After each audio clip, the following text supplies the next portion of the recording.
Salam kerahiman. Hari ini 27 April. Kita akan baca dari 1361 dan 1489. Kita mulai ya. Dalam nama Bapa dan Putra dan Roh Kudus. Amin. 1361. Keputusan kuatmu untuk menjadi seorang santa sangatlah menyenangkan hatiku. Aku memberkati usaha-usahamu dan akan memberi engkau kesempatan untuk menyucikan diri.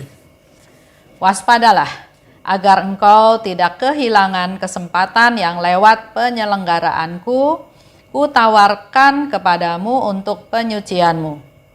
Kalau engkau tidak berhasil memanfaatkan suatu kesempatan, janganlah gelisah hatimu, tetapi rendahkanlah dirimu sepenuhnya di hadapanku dan dengan pengharapan yang besar, benamkanlah dirimu sepenuhnya dalam kerahimanku.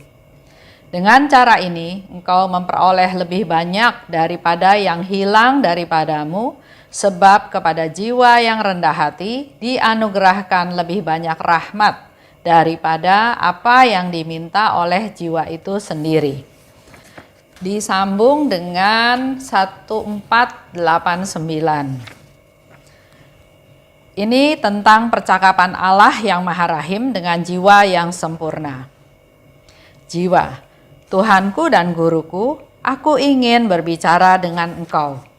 Yesus, berbicaralah anakku terkasih, sebab aku selalu mendengarkan. Aku menantikan engkau. Apa yang ingin engkau bicarakan? Jiwa, Tuhan, pertama-tama perkenankanlah aku menumpahkan isi hatiku pada kakimu dalam ucapan syukur yang harum atas begitu banyak berkat yang kau limpahkan atasku. Kalaupun aku mau, aku tidak akan mampu menghitungnya. Aku hanya ingat bahwa dalam hidupku ini tidak sedetik pun aku tidak mengalami perlindungan dan kebaikanmu. Yesus, kata-katamu menyenangkan hatiku dan ucapan syukurmu membuka harta rahmat yang baru bagimu. Tetapi anakku, kita harus berbicara lebih rinci mengenai hal-hal yang ada di dalam hatimu. Marilah kita berbicara empat mata dan dengan terus terang, seperti dua hati yang saling mengasihi. Jiwa, oh Tuhanku yang Maha Rahim, ada rahasia-rahasia dalam hatiku yang tidak diketahui dan tidak pernah akan diketahui oleh seorang pun kecuali olehmu. Sebab kalaupun aku mau membeberkannya, tidak seorang pun akan memahami aku. Wakilmu mengetahui sebagian karena aku mengaku dosa kepadanya, tetapi ia hanya mengetahui sedikit dari misteri-misteri yang dapat aku ungkapkan. Selebihnya tetap tersimpan bagi kita berdua sampai selama-lamanya, oh Tuhanku.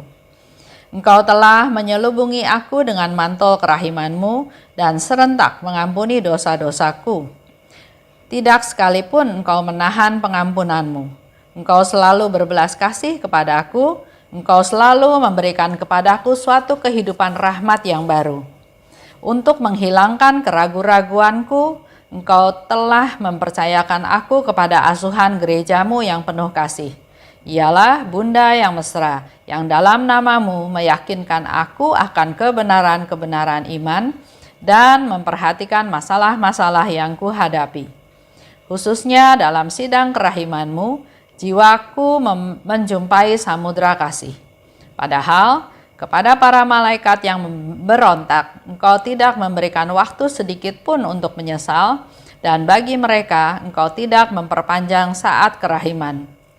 Oh Tuhanku, engkau telah menyediakan imam-imam yang suci untuk menunjukkan jalan yang aman kepadaku. Yesus, ada satu lagi rahasia dalam kehidupanku, rahasia yang paling dalam dan paling mengasihkan hatiku, yakni engkau sendiri ketika engkau datang kepada hatiku dalam rupa roti. Di sini terhamparlah seluruh rahasia kesucianku. Di sini hatiku sedemikian bersatu dengan hatimu, seolah-olah hanya satu hati.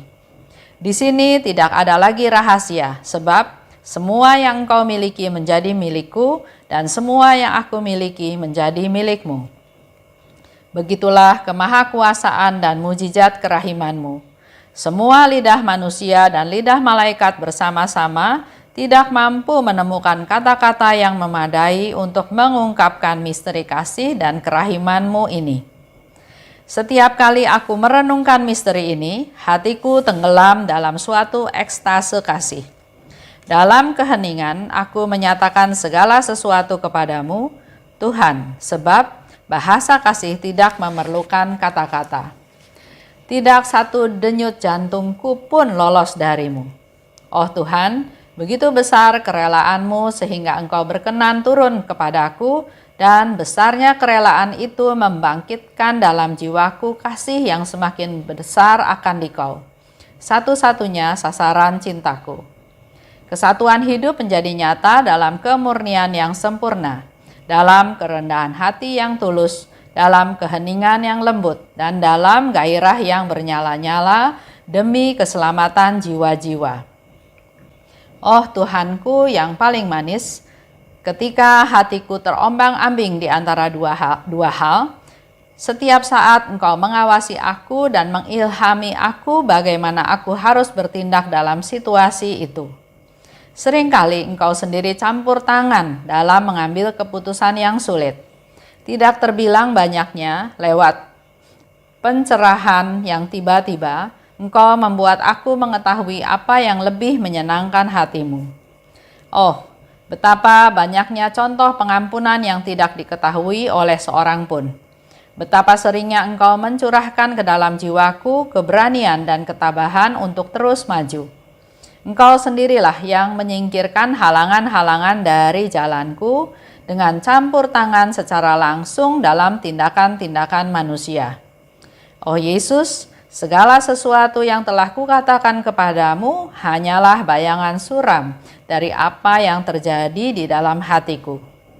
Oh Yesusku, betapa berkobar-kobarnya keinginanku agar orang-orang berdosa bertobat. Engkau tahu apa yang kulakukan untuk memenangkan mereka bagimu. Setiap pelanggaran terhadap ketetapanmu yang menggoreskan luka yang dalam di hatiku. Dalam membela kerajaanmu, aku tidak menghemat entah kekuatanku, entah kesehatanku, entah kehidupanku sendiri. Memang usaha-usahaku tetap tidak terlihat di bumi, tetapi semua itu sungguh berharga dalam pandanganmu. Oh Yesus, aku ingin membawa jiwa-jiwa ke mata air kerahiman-Mu, agar dengan bejana pengharapan mereka menimba air kehidupan yang menyegarkan. Jiwa yang sungguh merindukan kerahiman Allah, hendaknya menghampiri Allah dengan pengharapan yang lebih besar. Dan kalau pengharapannya akan Allah menjadi tidak terbatas, maka kerahiman Allah kepadanya juga akan menjadi tidak terbatas. Ya Allahku, Engkau mengetahui setiap detak jantungku. Engkau mengetahui betapa besarnya hasratku agar semua hati berdenyut hanya demi Engkau, agar setiap jiwa memuliakan keagungan kerahiman-Mu. Yesus, anakku yang terkasih, kesukaan hatiku, kata-katamu lebih merdu dan lebih menyenangkan hatiku daripada paduan suara para malaikat. Semua harta hatiku terbuka bagimu. Ambillah dari hatiku ini semua yang kau perlukan untuk dirimu sendiri dan untuk seluruh dunia. Demi kasih-Mu, aku membatalkan semua hukuman adil yang mestinya diterima oleh umat manusia. Satu ulah kasih yang murni lebih menyenangkan hatiku daripada 1000 doa yang tidak sempurna. Satu keluh kesah karena cinta menyilih banyak pelanggaran yang ditimpakan kepadaku oleh orang-orang yang tidak beriman. Keutamaan yang paling kecil pun memiliki nilai yang tak terbatas dalam pandanganku karena cintamu yang besar akan daku.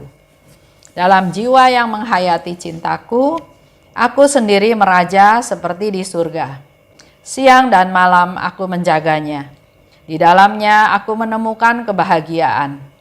Telingaku terbuka lebar untuk mendengarkan setiap permintaan hatinya.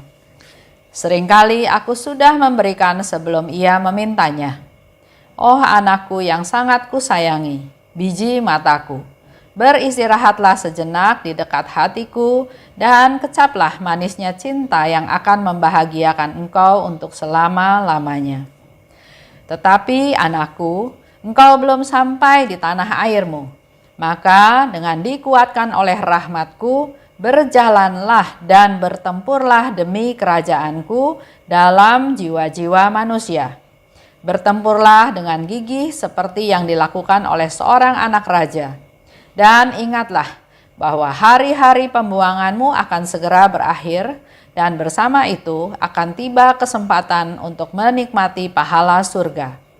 Aku mengharapkan darimu, anakku, sejumlah besar jiwa yang akan memuliakan kerahimanku sepanjang masa. Anakku, agar supaya engkau dapat menjawab panggilanku dengan pantas, terimalah aku setiap hari dalam komuni kudus. Ia akan memberikan kekuatan kepadamu. Yesus, jangan meninggalkan aku sendirian di tengah penderitaan. Engkau tahu Tuhan, betapa lemahnya aku ini. Aku adalah suatu jurang yang penuh kejahatan. Aku ini sungguh suatu kehampaan. Karena itu, tidakkah aneh kalau engkau meninggalkan aku sendirian dan aku jatuh? Aku ini seorang bayi ya Tuhan, sehingga tidak dapat mengurus diriku sendiri. Tetapi melampaui segala kesendirian ini aku percaya, dan di tengah semua kegelisahanku aku berharap. Maka aku sepenuhnya diubah menjadi insan yang penuh pengharapan, meskipun seringkali dirundung kegelisahan. Jangan mengurangi satupun dari penderitaan-penderitaanku, tetapi berilah saja aku kekuatan untuk menanggungnya.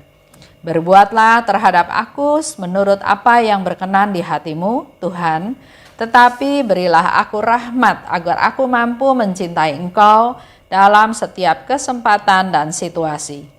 Tuhan, jangan mengurangi piala kepahitanku, tetapi berilah aku kekuatan agar aku mampu meminumnya sampai tuntas. Oh Tuhan, kadang-kadang Engkau mengangkat aku supaya aku menikmati penglihatan-penglihatan yang indah. Tetapi kemudian sekali lagi Engkau membenamkan aku ke dalam kegelapan malam dan jurang kehampaan, sehingga jiwaku merasa seolah-olah sendirian di tengah padang gurun. Tetapi di atas semuanya, aku mengandalkan Dikau ya Yesus, karena Engkau tidak berubah. Gairah hatiku berubah-ubah, tetapi Engkau selalu sama, penuh dengan kerahiman. Ya, 13:61 itu adalah sebetulnya jawaban Yesus atas doanya Suster Faustina di 13:60. Yaitu, Tuhan, Engkau tahu bahwa hanya Engkau yang kuinginkan, dan hanya penggenapan kehendak kudus-Mu yang kudambakan. Dua keinginan dari Suster Faustina, doanya Suster Faustina, yang menjadi fokus Suster Faustina adalah hanya Yesus dan menggenapi, melaksanakan apa yang dikehendaki oleh Tuhan ya untuk dilaksanakan. Itu yang menjadi dambaan dari Suster Faustina, sehingga Yesus katakan di 13:61, keputusan kuatmu untuk menjadi seorang santa sangatlah menyenangkan hatiku. Keinginan Suster Faustina untuk menjadi seorang santa menyenangkan hati Tuhan. Bagaimana dengan kita sekarang? Mau jadi orang suci? Mau jadi semakin saleh, semakin setia, semakin taat? Kita semua memang manusia berdosa. Tapi tetap ada kesempatan kepada kita diberikan untuk menjadi orang yang lebih baik setiap harinya. Yaitu dengan cara mari kita terus belajar untuk mengasihi. Artinya kita lakukan apa yang menjadi kehendak Allah. Dengan segala jatuh bangun, dengan segala perjuangan, tapi tetap kita punya niat untuk melakukan kehendak Allah. Dan kedua, jangan mau ditarik dari jalan kebenaran. Ada godaan, ada rayuan, ada tantangan, ada kendala, ada masalah yang sadar nggak sadar menarik kita dari jalan kebenaran. Nanti misalnya ada orang bilang, Jangan so suci, lu kan dosa, lu kan banyak dosa, kita semua kan berdosa, gua tahu dosa-dosa lu apa aja. Jangan so suci. Nah, itu salah satu ya, bujukan menarik kita dari jalan kebenaran. Atau ada juga orang yang kita mau jadi benar, terus kita dimusuhin, dikucilkan sama teman-teman main kita. Ya, nah ini saya mau kasih contoh. Ada seorang ibu, dia punya teman dekat sekali ya, geng dalam arti positif, main bareng, makan bareng, kemana-mana bareng, itu kompak sekali. Nah, mereka dalam kehidupan sehari-hari ya, sering ngumpul, ya makan, ya olahraga, akhirnya ada teman yang nawarin untuk main judi ya. Dari situ terus terjadilah pertemuan dengan adanya perjudian sampai bisa sampai ke luar negeri hanya gara-gara mau main judi. Di pesawat dia main judi bareng-bareng. Di mana-mana dia main judi, tapi bukan judi yang profesional, tapi ya berjudi di dalam kalangannya sendiri ya. Sampai ada seorang ibu yang bahkan melahirkan anak pun setelah keluar dari rumah sakit berapa hari kemudian dia udah duduk lagi di meja judi. Anaknya dibawa. Hal ini terjadi sampai suatu hari dia merasa ada apa ya? Dia sharing, dia merasa ada satu ajakan untuk ke gereja. Ya, prosesnya panjang ya, tapi di sini saya singkatnya cerita bahwa akhirnya dia mencari Tuhan. Dia punya komitmen enggak mau main judi lagi. Dia enggak mau lagi melakukan hal-hal membuang-buang waktu seperti itu ya. Nah, apa yang terjadi? Dia mengajak temannya untuk ikut dalam kegiatan-kegiatan yang sifatnya rohani. Teman-temannya nggak mau. Bahkan dia menjadi orang yang disingkirkan, dikucilkan. Contohnya dalam olahraga, main tenis. Kan kalau double pasti bolanya bisa gantian ya. Tapi nggak tahu gimana ceritanya, teman-temannya itu nggak mau kasih bola ke dia. Jadi dia seperti orang nganggur aja di tengah lapangan. Jadi dia dikucilkan, dia nggak diajak ngomong, dia nggak diajak main. Nah, ini pergulatan dalam dirinya. Saya mau berbuat baik, tapi kok teman-temannya malah memusuhi dia, nggak ngajak ngomong, nggak ngajak main. Tapi di situ dia punya tekad yang kuat, dia terus mengandalkan Tuhan, terus berserah pada Tuhan, terus berdoa pada Tuhan, sampai akhirnya teman-temannya yang ikut dia mulai ikut kegiatan rohani, dan sampai sekarang teman-temannya semua mereka tetap masih kompak, tapi sudah fokus ke pelayanan, sudah fokus ke Tuhan, sudah fokus dalam kegiatan-kegiatan rohani yang melayani. Nah, disitulah suatu contoh perjuangan. Jadi memang mau menjadi benar, mau mengikuti perintah Tuhan, mau ikut jalan Tuhan, mau jadi muridnya Tuhan nggak gampang. Orang sekitar belum tentu mendukung, tapi kita dibutuhkan ketegasan, kesetiaan, ketaatan, dan juga niat. Begitu pula dengan Suster Faustina. Tuhan, saya mau jadi santa. Bukan suatu kesombongan, tapi kita punya tujuan yang jelas dan kita semua melangkah ke arah sana. Sehingga Yesus katakan, keputusanmu untuk menjadi seorang santa sangatlah menyenangkan hatiku. Untuk kita semua, apapun yang ada di sekitar kita itu bisa menjadi sarana untuk proses kita sehari lepas sehari menyucikan diri. Untuk proses rendah hati juga. Karena bisa aja kan teman saya bilang, ya sudah, kalau kamu nggak mau terima saya cari teman lain. Tapi dia nggak. Dia tetap bertahan di dalam kelompok tersebut walaupun dikucilkan. Tapi lihatlah buah-buahnya ya. Dia bahkan yang bisa mengajak semua teman-temannya untuk ikut dalam pelayanan, ikut mendekatkan diri pada Tuhan. Semakin jiwa merunduk, semakin mudah dialiri rahmat Tuhan. Semakin kita rendah hati, semakin aliran rahmat Tuhan mudah mengalir kepada dia. Tapi kalau dia berontak, Tuhan saya akan niat baik, Tuhan saya akan mau cari engkau, kok nggak ada fasilitasnya, kok nggak ada sarananya, bahkan saya dimusuhin sama semua orang. Nah, itu bukan sifat yang rendah hati. Rendah hati, merendah, menerima apa adanya, dan rahmat Tuhan lebih mudah mengalir kepada orang-orang yang rendah hati. Yesus katakan, "Aku memberkati usaha-usahamu dan akan memberi kesempatan untuk menyucikan diri." Jadi kalau kita punya niat itu baik di mata Tuhan, pasti Tuhan sediakan. Pasti Tuhan mampukan kita untuk bisa mencapai hal tersebut. Rendahkan dirimu sepenuhnya di hadapanku, dan dengan pengharapan yang besar, benamkan dirimu sepenuhnya dalam kerahimanku. Kalau kita mengalami sesuatu dan kita direndahkan, itu yang memang Yesus bilang, rendahkanlah dirimu sepenuhnya di hadapanku. Tetap berharap pada Tuhan, benamkan dirimu sepenuhnya dalam kerahiman. Dengan cara ini, engkau memperoleh lebih banyak daripada yang hilang darimu. Sebab kepada jiwa yang rendah hati dianugerahkan lebih banyak rahmat daripada yang diminta oleh jiwa itu sendiri. Nah, saya mau cerita sedikit tentang seorang teman ya. Dia berdevosi kepada kerahiman ilahi, dan menjelang pesta kerahiman ilahi ini, dia berusaha juga membagikan atau mewartakan, memberitakan tentang pentingnya novena, tentang pentingnya pesta kerahiman ilahi. Dan cara dia yang lain adalah dia juga berusaha untuk menjual buku pesta kerahiman ilahi yang saya buat. Tujuannya dia melakukan penyebarluasan.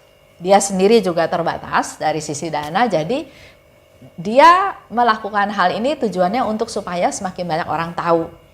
Tapi dari sisi keuangan, dia tetap menjual apa yang dia beli dari saya. Jadi dia juga nggak ambil untung, hanya tujuannya untuk menyebarluaskan. Tapi ternyata ada sekelompok orang atau seorang temannya yang lain beli buku tersebut, dan buku tersebut ternyata dibagi-bagikan secara gratis. Jadi otomatis ada yang komplain, kenapa kamu jual sedangkan orang lain kok bisa bagi gratis. Nah, di sini menjadi satu bukan kekecewaan ya, tapi maksudnya dia ingin menyebarluaskan, dia keluar tenaga karena dia nggak ambil untung, tapi tujuannya supaya semakin banyak orang tahu tentang novena dan pesta kerahiman. Tapi dia juga nggak bisa menyalahkan teman yang lain yang mungkin dia merasa tergerak untuk membeli dan membagikan, karena itu juga bagian daripada penyebarluasan yang dia lakukan. Ya. Nah, jadi saya katakan padanya bahwa ya sudah, teman-teman yang pernah membeli buku dari kamu, tarik lagi aja bukunya, uangnya dikembalikan, nanti bukunya juga kasih saya, nanti saya bayar kembali uang tersebut. Karena yang penting bukan langkah penjualan itu, tapi yang lebih penting adalah hatinya dia. Dia tergerak untuk berbagi, dia tergerak untuk menyebarluaskan dengan kemampuan yang dia punya, tapi yang dia terima kritik dari orang. Merasa orang itu yang beli bukunya itu merasa disalahkan. Saya beli dari kamu, padahal dari orang lain gratis ya. Nah, itu saya bilang itu bagian daripada proses kerendahan hati, karena ini bisa terjadi. Tuhan izinkan terjadi dalam aktivitas dia. Yang penting Tuhan tahu apa yang engkau lakukan. Jadi kalau direndahkan, kalau dikritik, kalau merasa tidak nyaman, terima aja, persembahkan pada Tuhan, karena yang Tuhan mau lihat adalah ketaatan, kesetiaan. Bahkan dari situ kita bisa melihat teman-teman yang beli buku dari dia, apakah belinya murni memang ingin membeli atau dia merasa rugi. Kenapa saya harus beli? Padahal saya bisa dapat gratis. Ini semua urusannya kembali ke pribadi masing-masing. Melalui setiap kejadian kita belajar. Kita belajar, tapi ingat yang Yesus bilang, semakin engkau merendahkan diri, semakin engkau rendah hati, engkau enggak membela diri, engkau menerima saja judgement orang, penghakiman orang, semakin engkau diberkati. Bahkan di sini dikatakan engkau akan memperoleh lebih banyak daripada yang hilang daripadamu. Mungkin dia hilang tenaga ya, hilang waktu karena perlu mewartakan atau menawarkan buku tersebut. Tapi di sini Yesus bilang engkau akan dapat lebih banyak. Karena jiwa yang rendah hati dianugerahkan lebih banyak rahmat daripada yang dia minta. Semoga teman saya ini diberkati Tuhan dengan rahmat yang luar biasa, di mana Tuhan akan menyelesaikan juga segala hal yang dia butuhkan. Rahmat melimpah buat dia dan jalani ikut Tuhan ini dengan penuh sukacita. Tidak ada manusia yang kaya raya selain kasih yang berbelas kasih. Uang itu apa artinya ya? Tapi dia membeli buku, dia malah protes, dia malah marah, dia nggak melihat sudut pandang yang lain, bahwa saya bersyukur karena saya masih bisa membeli buku ini. Biarlah buku-buku yang gratis itu diterima oleh mereka yang memang ingin tapi tidak bisa membeli. Ya, karena dengan beli itu kan nggak jadi miskin. Karena di sini juga dikatakan nggak ada manusia yang kaya raya selain kasih yang berbelas kasih. Kita punya motivasi, apalagi sekarang kan. Dalam bulan April kita sudah merayakan pesta kerahiman, berbelas kasih, memberi pada mereka yang butuh. Kalau kita punya, ada baiknya memberi. Nah, begitu banyak sekarang kesempatan buat kita untuk memberi. Teman-teman kita, saudara-saudara kita di NTT mengalami kesusahan, banjir bandang, ya, begitu menderita, rusak ya, mengenai keadaan di sana. Inilah kesempatan kita untuk berbagi, untuk memberi. Begitu banyak tawaran, bisa melalui rekening ini, bisa melalui rekening itu. Mari kita berbagi. Belum lagi ditambah dengan berita ada teman yang kena stroke, ada teman yang bermasalah. Inilah saatnya kita memberi. Jangan berpikir bahwa saya bisa dapat gratis, kenapa saya harus beli. Nah, ini juga menjadi satu permenungan ya buat diri kita masing-masing. Manusia yang mengasihi tidak perlu berbicara banyak. Melakukan saja. Dan di atas semuanya yang penting adalah kasih. Di 1489 itu tentang percakapan Allah yang Maha Rahim dengan jiwa yang sempurna. Kalau kita mau punya cita-cita menjadi jiwa yang sempurna, maka saya anjurkan Bapak Ibu untuk baca ulang-ulang percakapan Tuhan dengan jiwa yang sempurna di 1489. Yesus katakan, berbicaralah. Sebab aku selalu mendengarkan. Kalau kita punya jiwa yang sempurna, maka Bapa bilang aku selalu mendengarkan. Ucapan syukurmu membuka harta rahmat baru bagimu. Mari kita terus bersyukur. Karena setiap kita bersyukur, kita meminta Tuhan membuka rahmatnya untuk melimpahkan rahmat baru pada kita.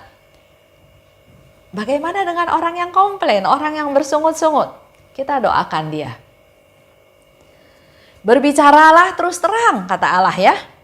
Seperti dua hati yang saling mengasihi.